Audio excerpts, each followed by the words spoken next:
Ինձ բացարձակապես չի հետաքրքրում, թե ով է հայոց ամենայն հայոց կաթողիկոսը, որտեղ կաթողիկոսը այն անձը, ով որ եկեղեցու ընթացակարգերով ընտրվել է կաթողիկոս եւ օծվել է որպես կաթողիկոս։ Ինչ չի հետաքրքրում այդ անձողը։ Ես եկեղեցին որպես ինստիտուտ եմ դիտարկում։ Պարոն Մարուկյան, կներեք, էլի այս ձեր մտքի հետ կապված չի կարող սահմանադրությունը այնպես փոխել, որ նաև եկեղեցու վրա ազդեցություն ունենա։ Գիտեք, Գուցե նաև դրա հիպոթետիկ կարող է լինել նման նախագիծ, որտեղ սահմանադրական խորհրդում կան մարդիկ, ովքեր պնդում են, որ հայ առաքելական Սուրբ եկեղեցու վերաբերյալ սահմանադրական նորմը պետք է ջնջվի եւ հանվի այնտեղից,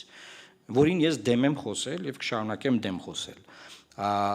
Հիպոթետիկ դա կարող են փորձել անել, բայց ես չեմ տեսնում, որ սահմանադրությունը կարող է փոխվել Հայաստանում։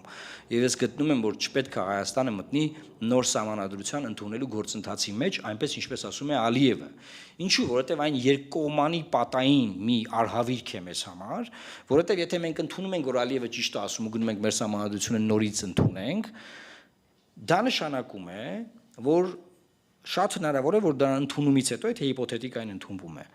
հարևան երկրներից որոշ երկրներ եւ նաեւ այդ թվում Ադրբեջանը ասեն սա արդեն ուրիշ Հայաստան է, մենք այստեղ այս ուրիշ Հայաստանի հետ ուրիշ խոսակցություն ունենք եւ չենք ճանաչում։ Սա այն մի Հայաստան չի, սա ուրիշ Հայաստան է։ Այս մեկ։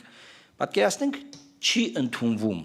Ժողովուրդը գնում մերժում է Ալիևի օրակարգը, ինչ ավելի հավանական է։ Այդ պարագայում Ալիևն ասում է, նայեք, դուք ընդունեցիք, որ դուք ունեք տարածքային պահանջ մեր երկրից, բայց ոչ միայն այս պահանջը արձանագրվել է 89 թվականին, հետո 95 թվականին սահմանադրություն ընդունելով, այլ նաև հիմա ժողովուրդը գնում է եւ մերժում, ասում է հայերի ունենք։ Հետեւաբար սա լեգիտիմ իմք է, հարձակվեմ ձեզ վրա։ Դա այնպիսի մի պատային բանի մեջ է մեզ մտցրել Փաշինյանը, համաձայնելով այդ սահմանադրությունը փոխելու, նորը ընդունելու process-ին, որ միակ ճանապարհը, որպեսզի սա տեղի չունենա, 26 թվականին մեր վարչապետի անուն ազգանունը չպետք է լինի Նիկոլ Փաշինյան։ Ուրիշ ճանապարհ չկա, որտեղ ինքը դա արդեն ընդունել է։ Եթե ինքը վերընտրվում է, ինքը դա փորձելու է անել։ Հիմա տեղ մտնենք, մենք գնանք դեմ, տապալվի, իմ ասած փաստարկները տալիս ենք Ալիևին։